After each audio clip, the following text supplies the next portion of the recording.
my guys? I haven't shit-talked cars in a minute. At this point, I'm just desperate for some car community clout, so I'm back, and I have a lot to say. Here are the cars that are turning you into a dad. And by the way, this is not a compliment. You should be looking to achieve daddy status. Number 1, Corvettes. I know, I'm going to get absolutely obliterated for this one, but I have never been more turned off than the moment that I see a man in a Corvette. You look freshly divorced and on the brink of a midlife crisis. You're so lonely that you needed to buy a car to keep you company, and the crazy part is, they treat it like it's a goddamn Bugatti. Daddy's embarrassed for you. The Ford F-150. Now don't get me wrong, I've never met a bad man in a pickup truck. Frankly, if I'm in a situation that looks sketch, you best believe that I am running to that America-loving, God-fearing, calloused hands man. But don't get me wrong, he's the ultimate dad. Never a daddy. Number 3, don't come for me. The Lamborghini Urus. The point of a supercar is in practicality. The only reason I want a supercar is to have the ability to tell everybody to go fuck themselves when they want to hop in. And now you're gonna let the whole family be part of the experience? Damn, I can't wait to have the newborn in the back seat throwing Cheerios all over Dad's new Lamborghini on our way to Yellowstone with the bike rack hanging off the back. And lastly, basically any Mercedes. An S-Class? Really? Literally every annoying dad that owns some sort of pizzeria that isn't even Italian drives this thing. And don't get me started on the G-Wagon. You just own your own business and needed the tax write-off, let's be honest. What's up, my guys? I love watching many. Watching your IQ take a backseat for 5 minutes while you inhale something that should probably take you 20 minutes to consume kind of gets me going. But what I really care about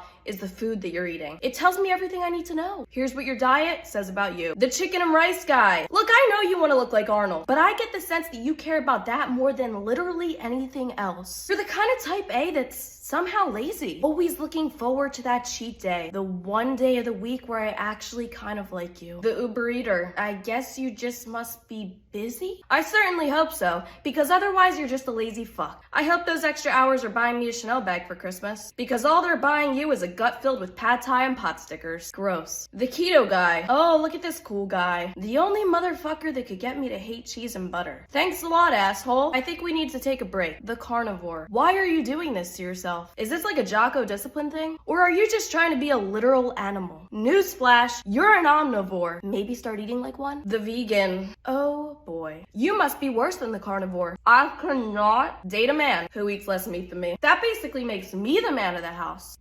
No soy boys, please.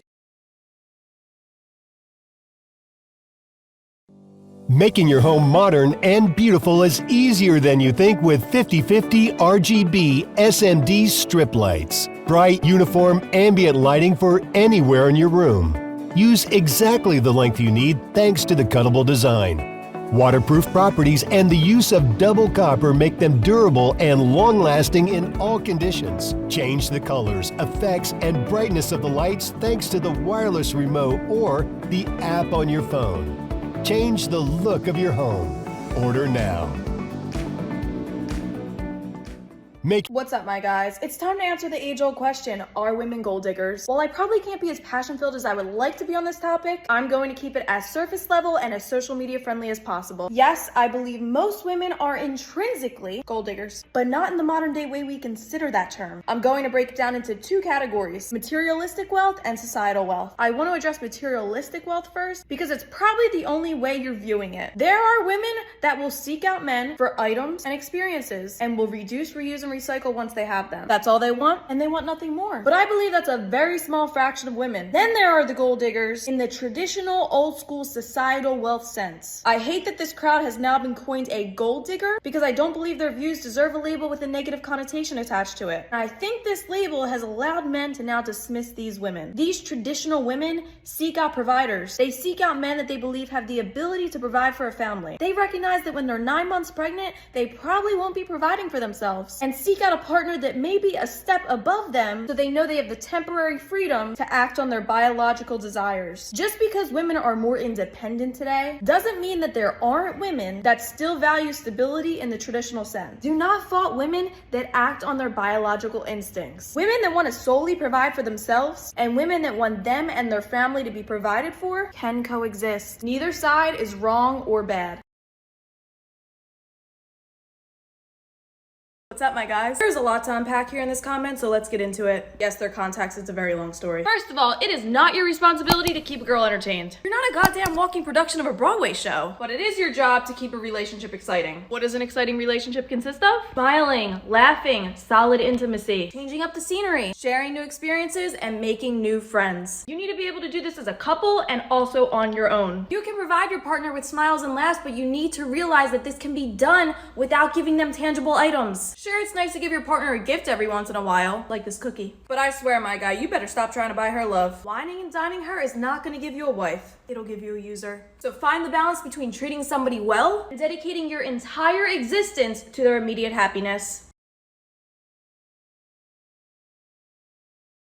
Up, my guys. A few weeks back, I gave you some affordable cologne options, but today I'm ready to embrace my inner bougie. If you want to splurge, here are the best high-end fragrances for fall. I'm cutting right to the chase and starting with my favorite, Tom Ford Ombre Leather. Please find me a man that wears this. It is by far my favorite scent right now, and I have to say, it's a huge turn on. Also, very long lasting. Next up, we have Le Labo the Noir 29. Great for fall, super woody, with notes of bergamot, bay leaf, fig, and some other good shit. It makes me want to cuddle by a fireplace. Also, my ex wore this one, so it probably gives me a little bit of PTSD. Replica Autumn Vibes. By now, you guys probably know that my favorite scent from this brand is at the barber's, but it's just a little bit too light for the cooler weather. Autumn Vibes is the perfect unisex cologne, so you can even share it with your girlfriend, if you're that lucky. It'll make you smell like an autumn snack, and it's literally the definition of autumn vibes. I'm gonna fuck up the pronunciation, but Yves Saint Laurent La Nuit de l'Homme, whatever. It has a sweet side, which I always love, and it's perfect for a date night. It's also a very sensual scent, so do as you please with that information. And lastly, we have Fahrenheit by Dior. This is a very timeless, masculine scent. Women love it. I would say it's a very leathery smell and very intriguing. It smells like a hardworking man. Very weird, but very accurate.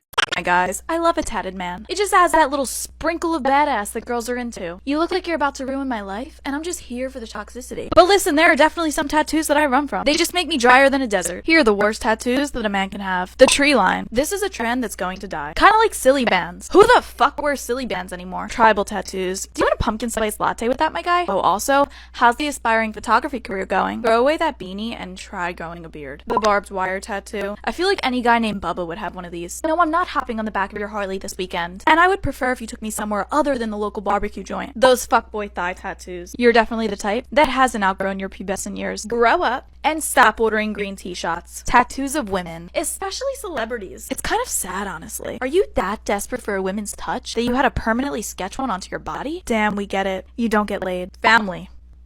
LOL. You couldn't bother to, mention them? I'm confused. Do you want a family, need a family, have a family? Do you have mommy issues? Red flag. What's up, my guys? Have you ever considered that you may be the problem? Listen, I'm gonna be blunt. She doesn't respect you. Until you demand respect from women, no relationship will ever work out. Here's why she doesn't respect you. You never keep your word. Example. You told her you're hanging out with friends on Friday. She plays her sad puppy card and you cancel your plans to appease her. She now knows that she can manipulate you in any situation. You're too attached. Women won't put forth effort if they know a man will never walk away. Be willing to walk away at all times. You already peaked. I don't want a man that's content, who doesn't take risks. If you aren't seeing areas for growth, she's not looking to grow with you. You lack value. You thrive on emotional highs. I'm not looking to date a guy that enjoys getting in bar fights. I'm not going to date the guy that feeds into my emotional roller coasters. And I'm not going to date the guy that constantly sulks in his self-pity. Man up. You give her everything. Don't get me wrong. It's normal to want to provide for someone you love. But if you're constantly showering her with gifts, attention, and everything she asks for, you're never giving her a chance to reciprocate. There should be an exchange of value in a relationship. Make sure you're receiving it.